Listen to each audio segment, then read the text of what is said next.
One thing that I tell banks to begin with, before you even think about how do I post about this loan, is make a decision. Are you really using reviews? Is that a good avenue for you to be collecting true reviews on your bank? And if it's not, turn it off, because what I see so often is banks have that. It's just sitting out there.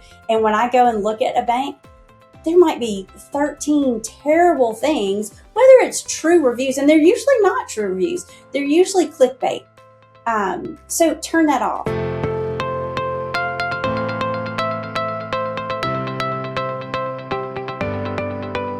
Hi, everybody, and welcome to another episode of Banking Matters. I'm your host, Lindsay Hughley, and joining me today is Jill Williams.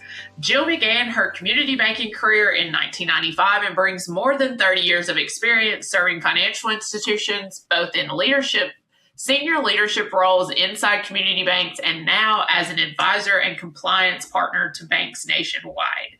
She is the co-owner of Spring Media Solutions and founder of Bank Monitor, a proprietary full-service social media compliance and risk monitoring platform built specifically for banks and credit unions. Bank Monitor helps financial institutions identify, manage, document, and remediate regulatory and reputational risk in full alignment with the FFIEC guidance and related regulations. As a recognized thought leader in social media risk management, for financial institutions, Jill helps executive teams confidently manage regulatory scrutiny, emerging scam activity, and evolving social risk with practical, defensible risk management solutions. Welcome, Jill. We are so glad to have you.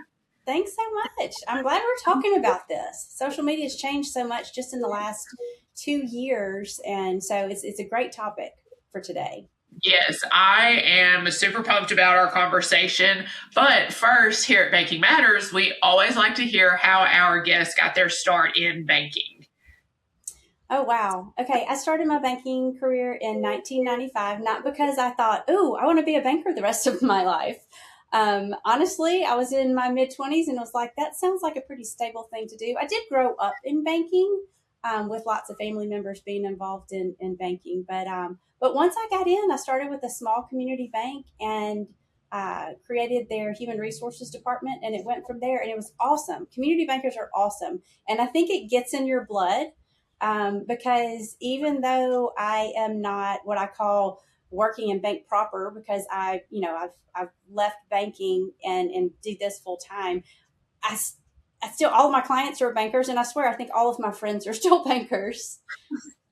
Yes, no, I fully agree. I grew up in high school and college thinking I'm going to be a CPA, but during college I worked part-time and full-time during the summers for a bank doing literally anything they would let me do. And I went and worked for a firm for 3 entire months this summer after I graduated. And I was like, I can't do this anymore. I had to come back. It is like, I just never considered banking as a career for me, for my interest, for my brain. And so the amount of guests that I have spoken with that have the exact same oops kind of jump into banking. I know now lately there's been such a huge push for explaining that banking can be a career, reminding kids these days that, hey, this really can be such a sustainable career. And there are so many different avenues that banks need skill sets in. And so I am really excited to see what the next generation of bankers look like, how they come into it. Are they going to be prepared? Are we going to have certifications kind of coming up more? So I'm excited about the future of banking, I will say. Same. Yes. And so jumping into social media, can you clarify what the FFIEC actually requires around social media? And then also, is that negotiable based on asset size or how active they are? Okay, that's a great question, because I think there is some confusion around what exactly the FFIEC is and what is this guidance that they came down with. So the FFIEC is not a regulatory agency. It's a council made up of representation from all the regulatory agencies like the FDIC, the Federal Reserve, the OCC, the CFPB, and the NCUA. So it's a conglomeration, and what these folks have come together to do is to give us guidance so we can follow the real regulations, such as truth in lending, truth in savings, and all the alphabet soup of banking when it comes to social media. I mean, they obviously do other things besides social media, but we're talking about social. So just to clear that up, they are not a regulatory agency, and the guidance itself that came down in 2013 isn't a law. It's really the framework that was put together so that banks know what they need to do, what they're required to do to comply with the laws and the regulations, from a regulatory standpoint, from reputational risk, operational risk, and even legal risk. So it's really kind of the I guess the roadmap that examiners and auditors use when they are going into a bank to determine how banks are managing their social media risk program. So it's not a law, it's not a regulatory agency, but what it does is it gives that roadmap. And so it's a great place for banks to truly focus and look at that guidance and say, are we doing all those things? So, is it negotiable? No. Does it depend on the size of the bank, the asset size, or the engagement on their social? And the answer to that is no. The guidance allows you, it is risk based. So the higher risk your social platforms are, obviously you need to have more, processes in place to protect you. But if a bank is in social, it's non-negotiable. You have to follow these guidelines, and you have to have these certain policies in place, and procedures and protections to protect your bank from all those risks. So it's not a negotiable. And honestly, I see some very small banks, as far as asset size, who have a huge following and very engaged audience. Well, that's a lot of risk for a little bitty bank. And then I have banks that are large that really don't use social that much, and they don't have a whole lot of engagement. So even the size of the bank doesn't equal the risk that they have. Yes, and I know that risk based procedures and policies, that is what we're going to be looking at throughout every aspect of banking. And so I love that you showed how even small can still have such a large risk exposure with social, and even with large. Like, a bank can choose how far they go into the water, but what you are saying is that no matter what, we've still got to look at these guidelines and make sure that we are following them. Absolutely. Yes. And so, is there something that banks can implement now to improve how they create, approve, and post compliant social media content?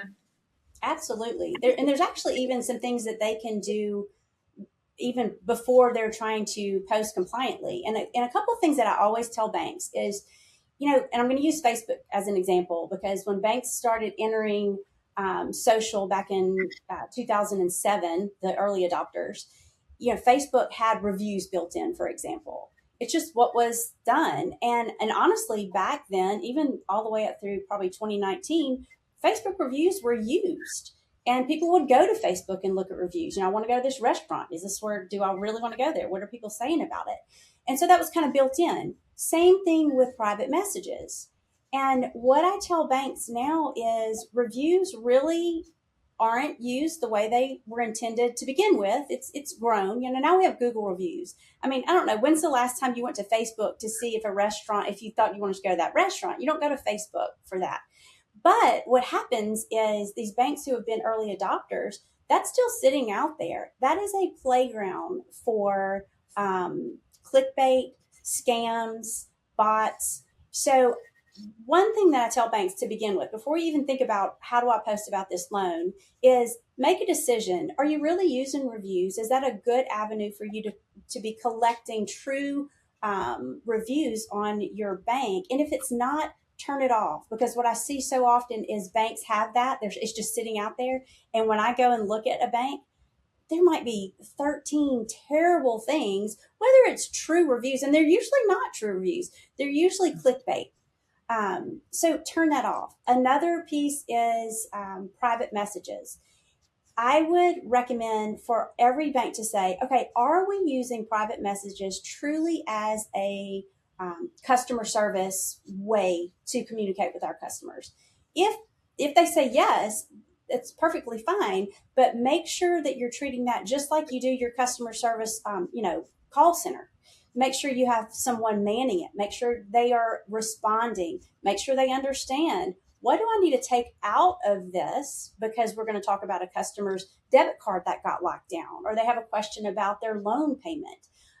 That can't happen in Facebook private messages. So they have to be trained on when to take that into a secure environment, whether it's a phone call, a secure email, or coming into a location to talk about that. If they say, no, we don't want that, but we have a whole lot of chatter, turn it off. It literally, you toggle it, it turns off. Because what we have found, especially in the past 2 years, is that is a great place for scams to happen. And a lot of it was, in the beginning was your Facebook has breached confidentiality or it's breached our community guidelines. Click this link and so your Facebook page doesn't get taken down. All that's clickbait. Those are all malicious links. But that's sitting out there. So if you choose not to use that truly as a customer service line, turn it off. No big deal. No harm, no foul there. Now, once you do that, then yes, there are definitely some things that are great for banks to do. And I always recommend doing like a quick checklist of, if you're creating posts, kind of like if I say this, then I have to say this.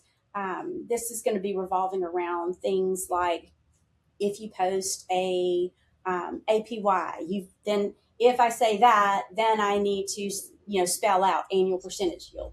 If I have a loan rate, do I have the disclosures in that post? If I post about a free account, do I have the conditions for that free account? If I post about a mortgage loan or a mortgage loan officer, do I have the correct NMLS number? Is it the bank's number? Is it the loan officer's number? Do I have equal housing lender? So just kind of a checklist of if I say this, then I say this. That's a great place to start because it gives the content creator the confidence of, okay, we want to do these product posts or we want to do these service posts, and I'm going to do it compliantly before I even send it off for final review. So that's always a great thing to have. And a lot of times too, making a note on that checklist that even if you're not posting about a product or a service, there's a lot of posts, even if it's just, hey, come see us, we love our customers. Something as generic as that, it still requires some things like the member FDIC logo. So having a checklist is a great handy tool for banks to use. I actually have a free guide that I think, Lindsay, you're going to attach to the show notes that you guys can download. It's just something super handy to have on your desk or on your desktop while you're posting. That's a good place to start because honestly, moving into where social media is now, the biggest risk really is what comes after the post. So being confident and this is what we're posting, I've got this down pat. Now I'll have to worry about is what happens after we post. Yes, and I will say, just from a compliance standpoint, I've been able to work with banks across the country in the last several years, and especially also to the banks that I've been in house and worked with their marketing. There is such a trend that I have seen that banks shy away from posting anything that would be triggering to any of the additional disclosures because they don't want to mess up. And honestly, the thought process and the project management of having this checklist that does empower your your content creator to be able to plainly see, okay, A equals B, and so I've got to have C on here. Just to empower them to be able to do that so that you guys can move forward, because I do agree that a large part of managing social media really does come after the post and how you handle and engage and monitor and check in on all of that. That's such a great point, and I agree with you. I see that same trend of banks shying away. And honestly, examiners, regulators don't expect banks to be perfect. But what they do expect is that you are paying attention to what you're posting, what other people are posting, and when you see an issue, that you correct it and that you document, okay, we know we forgot to put those terms and conditions on this post on this day on Facebook, and this is what we did to correct it. And here's the corrected post. So you've got your documentation that we are paying attention and we are correcting things. So they don't expect us to be perfect, but they do expect us to know what's going on and to correct those things, not only from a bank standpoint, but also from, the comments that are being made on those posts after you post them. Yes, absolutely. And so, kind of shifting gears a little bit, what are the biggest social media, well, yeah, the biggest social media compliance risks that you're seeing with banks right now? Yeah. Gosh, that has changed and it changes all the time, but it really has changed over the past few years. Again, I'll say it. It's not what the banks are posting because banks are doing a really good job of that, especially now. 2007, we were kind of the wild, wild west back then. And I can say that because I was the person posting for my bank and we didn't have those rules. Not that we were doing anything terrible, but we didn't have those guidelines. But now, fast forward to 2026, banks know how to manage their social. I think they're doing a really good job from compliant posting. They've got someone dedicated who's, managing their social and monitoring those comments that come through. That's not the big risk. The big risk now is what happens after that compliant, nice post goes live, because that's where the risk is. And if it happens on your proprietary social sites, the bank is responsible for that, responsible for the risk involved, whether it's compliance, legal, reputational, or operational. So I'm going to give you some real life examples of things that are happening right now. Now, if we did this a year ago, there'd be different examples, and if we did this podcast a year from now, they're going to be different examples. But right now, and I'm sure some of your listeners, I'm going to say the vast majority of your listeners are going to go, "Oh my gosh, that's happened to us." Banks are great about doing like contest giveaways where they ask questions and they garner all this engagement, which is amazing. Those are great posts. But then what we see happening, so say it's a giveaway post and it closes at whatever day, and then the bank gives away a prize. Lots of engagement. Lots of real engagement. Then what happens is users, typically bots these days, will come in on a highly engaged post and they will start responding to those comments. And what we see a lot is that commenter or bot actually, they have created a Facebook persona that looks like the bank. So they're replying on Susie's answer saying, "You've won." And that, the profile pic looks like the bank because, I mean, how easy is it to grab a logo, right? And if it's abcbank.com, it might be ab-c. Very, very slight change in the user to where if somebody just looked at it, they would see the logo, they would see the bank's name, they would think, "Oh, this is the bank, I've won." In that, it usually is a link maybe to, we've seen this, a website that when you click on it, it literally looks like it's branded as the bank. And what they're doing is they're phishing, obviously, for, that person's information so they can do all the terrible things that phishing attempts do. So we see that a lot. And what happens is when a post has a lot of engagement like that, so that user is coming in and not blasting the bank in a comment. They're communicating now with your customers or your followers, people in your community. The bank's responsible for that. And so that we're seeing a lot of that. This just happened in the past 2 weeks, and I'm sure you may have even done this. A couple of weeks ago, there was this big thing. It was a trend on social, big on Facebook, but even Instagram and LinkedIn, where you put a prompt into AI that says, "Create a caricature of me, of what you know about me." And so what happened, and it went huge. It was so cute. Like these caricatures were so good looking.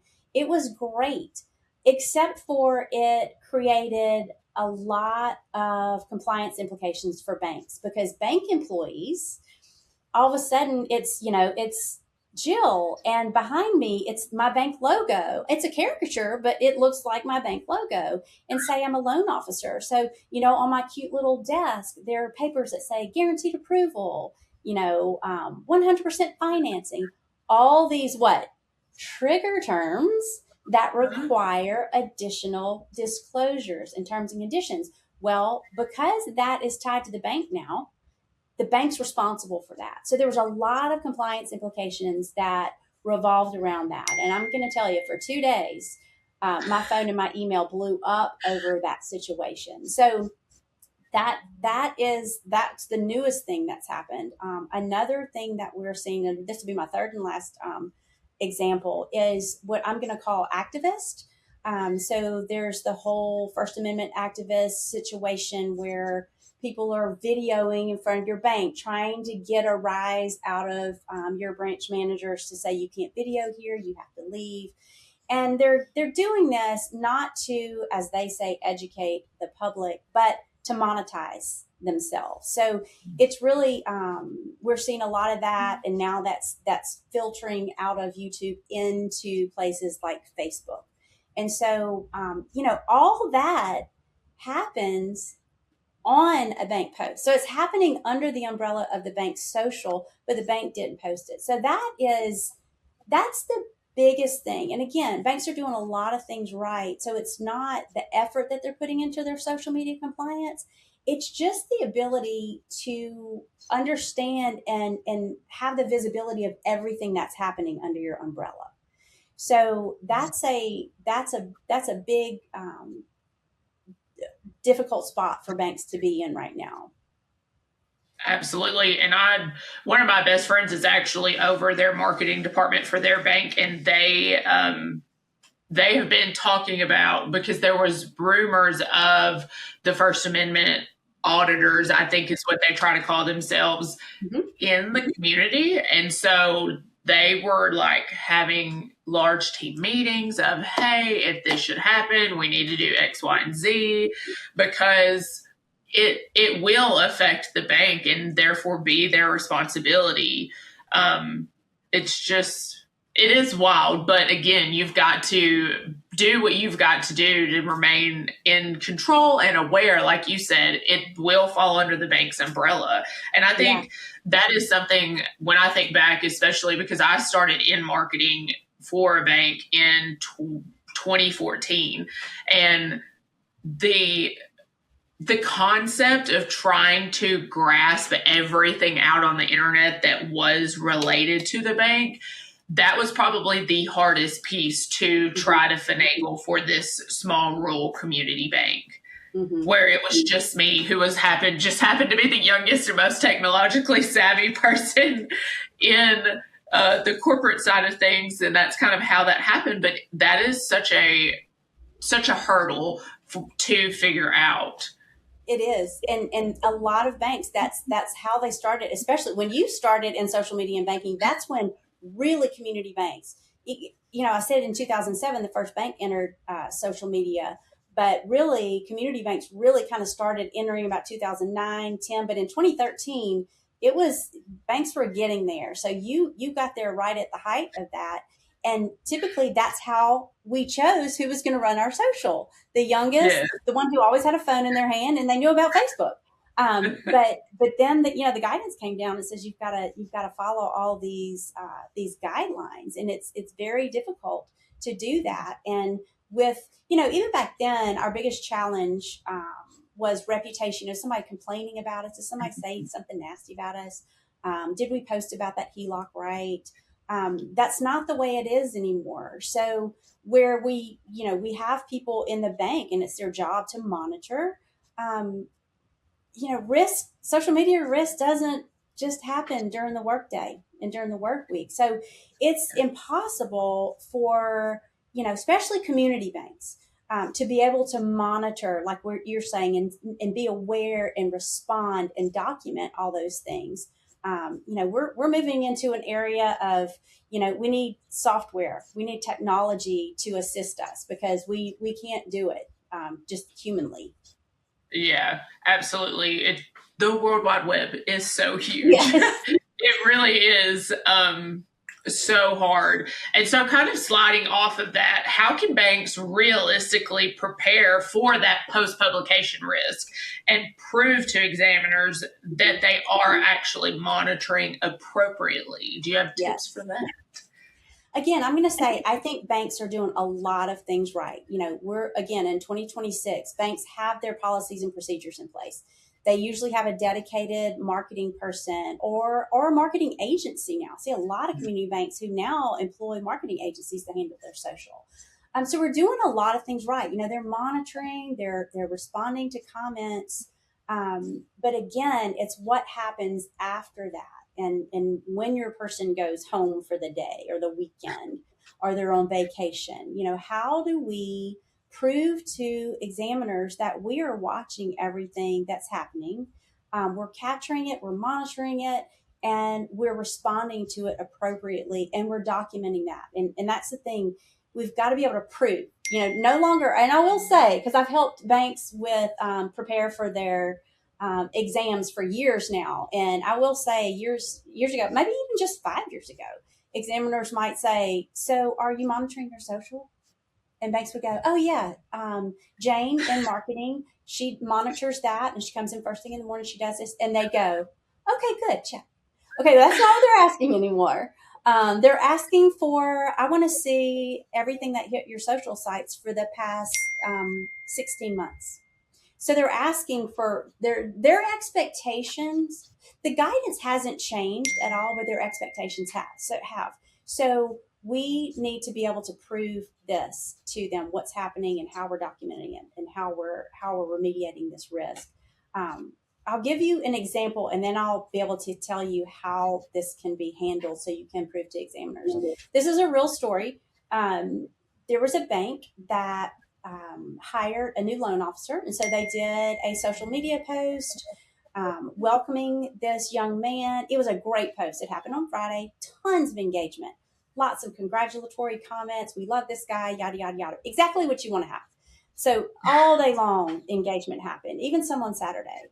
Sunday night at 11:45 p.m., someone in their community chimed in on the bank's post. Okay, so he went to the bank's page, saw the post, does not like this young man at all. It was very apparent because he then proceeded to make comments very derogatory about this young man, used extremely foul language that I will not repeat, and then proceeded to tell the story of that he was having inappropriate relations with a significant other, just like he did at ABC Bank where he came from. So even called out another bank. This is true. This happened recently. This happened at 11:45 at night. Do you think the bank was monitoring their social? No. That's hours before a banker heads back into the office on Monday morning. So all that to say, banks now really need to figure out, how do we monitor when we're not monitoring? How are we going to do that? And that's when technology comes into place. We've made leaps and bounds on the technology that we have these days, but to be able to have software that not only captures, because some scheduling platforms that banks are using, you can capture everything you've created and you posted, so you can prove that to examiners. But the vast majority of those programs aren't capturing what users are saying, and they're definitely not analyzing those comments for reputational risk, regulatory, all the risks that we talked about. So banks now need to determine, how do we capture that so we can prove and document that we knew what happened and this is what we did about it. And here's the proof to the examiners and the regulators when they ask. So that I think is the next big challenge for banks, is to know what's happening and have the ability to prove to examiners we did know, we did analyze it, and this is what we did about it. It's a tough Absolutely. one. And it's so funny because literally thinking back, I remember one of my biggest concerns was, well, the examiners, they're going to ask to see a post that you've deleted, even if it was just an error. And we would have to print it off and show that. And I would Yes. have to document on there or on the spreadsheet the justification for deleting it.